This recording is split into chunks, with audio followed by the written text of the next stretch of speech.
Marijuana, public enemy number one, commonly distributed as a dope cigarette. You might have heard of it, or you might have tried it yourself. It has many popular street names like Satan's Broccoli, Dirty Bush, Jamaican Bazooka, or simply Scooby-Dooby Honey Boo Boo Oompa Loompa. You might have also heard that weed is the oldest and largest agricultural crop in the world, with an unlimited number of industrial and medicinal uses capable of making the world cleaner, safer, healthier, kinder, and funnier. These are all lies and conspiracy theories, because marijuana is a deadly poison. With its roots in hell, it leads to shocking violence, soul destruction, and incurable insanity. It is estimated that marijuana kills 420 trillion people every year. But dying is not the only danger of smoking weed. The horrible effects of marijuana on a human body include excitement, happiness, hunger, and sometimes even relaxation. So you might ask, why is weed bad for you? Because it's illegal. Why is it illegal? Because it is bad for you. A recent study found that everyone who smokes pot gets lung cancer. Unlike cigarettes and tobacco, which have absolutely no impact on health, marijuana will cause lung cancer whether it is one hit or 22,000 joints. If you don't want to be one of 6 million who die from marijuana smoke every year, use tobacco instead. It is legal and therefore good for you. Or try alcohol. Unlike booze, weed kills 3.3 million people globally, and it will also increase your risk of DUI and being in a car crash, as it causes fast and risky driving.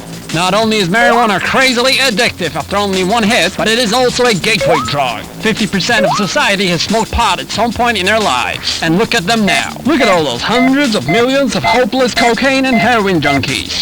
Pot use has been decriminalized in Argentina, Belgium, Colombia, Ecuador, Finland, Germany, Netherlands, Nepal, India, Peru, Portugal, Spain, Uruguay, not so United States of America. And these countries have experienced social implosions and moral cataclysms of biblical proportions. Remember that marijuana is very easy to overdose on. Only 1,500 pounds of marijuana smoked within 15 minutes is all it takes to induce a lethal response. And every year, 78,000 people die this way. So take prescription drugs instead. They've never killed a single person. Also remember that marijuana can make a criminal out of anyone. All you have to do is put it in your pocket. That's how powerful it is. And there's a clear moral equivalent between murder and possessing a dried flower. That's why many public and historical figures have made it openly clear they have never ever smoked marijuana and that they never will, including people like Sigmund Freud, Friedrich Nietzsche, Oscar Wilde, Pablo Picasso, Pythagoras, Van Gogh, Jules Verne, Elvis Presley, Steve Jobs, Bill Gates, Richard Branson, Carl Sagan, Stephen King, The Beatles, UB40, Sting, Bruce Lee, Terry Pratchett, Robin Williams, Steve Martin, Jane Fonda, Frank Sinatra, Washington, Lincoln, Jefferson, Kennedy, Clinton, Bush, Obama, Queen Victoria, Winston Churchill, William Shakespeare, Joan of Arc, Jennifer Aniston, George Clooney, Oprah Winfrey, Madonna, Morgan Freeman, Bill Murray, Rosenbart, Joe Rogan, Louis C.K., Conan O'Brien, Russell Brand, Howard Stern, Joan Rivers, and Walt Disney help us wage the most logical, effective, and beneficial war in history, the war on drugs. It is a century-old war that has decriminalized generations, emptied the courts and prisons, increased taxpayer money, and made gangsters a thing of the past. More than 50 million people have been arrested since the 70s, and finally, marijuana can't be found in any high school. Thanks to our relentless efforts, in the last century there's been a massive decrease of marijuana use by about 100,000%. In fact, we have transformed the lives of all of those dangerous arrested potheads, and by confiscating their property, we turn them from insane criminals to upstanding citizens. Because marijuana arrests are evenly distributed across the social classes and are mainly imposed on majorities like wealthy Caucasians in rich neighborhoods, the jails are now being closed down, and fathers are able to return to their jobs to feed their families. And those who get arrested never use weed again. All they need is a proper punishment, and their lives are back on track. The war on drugs has to be won. We need to make nature legal, because no one wants weed legalized. Today, only a small minority of 60% of society supports marijuana legalization. But there is something much worse than weed. What is this threat, you ask?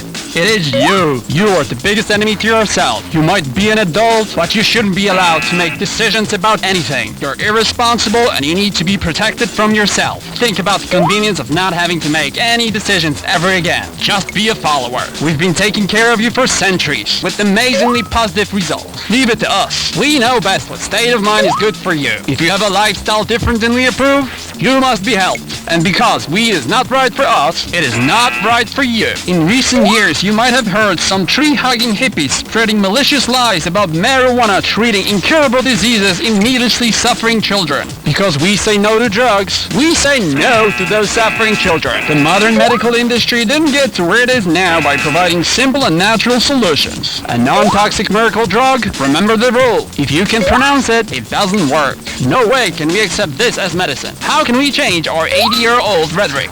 Do you realize how idiotic we would all look? Not to mention the loss of social trust in the establishment and the inevitable collapse of the system. We believe in better living through chemistry, and modern medicine is about regulating your relationship with Mother Earth. Remember our words. Marijuana does not help those suffering from Alzheimer's, arthritis, diabetes, depression, epilepsy, glaucoma, heart disease, hepatitis, herpes, HIV, Huntington's disease, insomnia, migraine, multiple sclerosis, nausea, osteoporosis, pain, Parkinson's, PTSD, schizophrenia, Tourette syndrome, and definitely not cancer. In fact, it is so useless that we have just patented its non-medical use.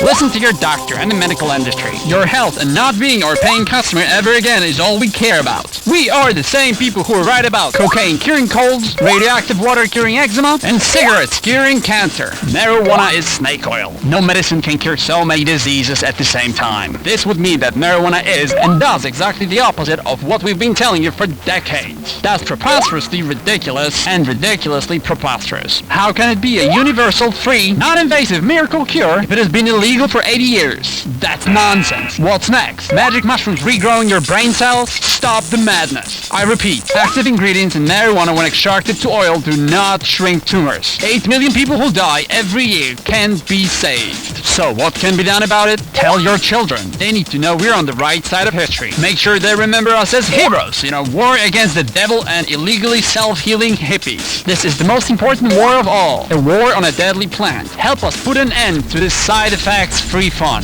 Instead of reality, we need to concentrate on the ideal imaginary world that we want to live in. Help us go back to the good old days of no internet-based social awareness and no limitless exchange of information. Join us. This war needs to be won at all costs. No price is too high, no victim is too innocent. We do not stand in the way of progress. Don't believe this is a political, money-fueled propaganda or that we are profiting from suffering. We are not your enemy, and you don't need to fight us with all your power. There is no reason for concern, because you are not being oppressed and brainwashed. You are free. Everything is fine. It's business as usual. You are not a commodity in our system. Don't think that a war on drugs is a war on you. We are not fighting a lost battle, and we are not giving up. The cat is not out of the bag, and this is not game over for us.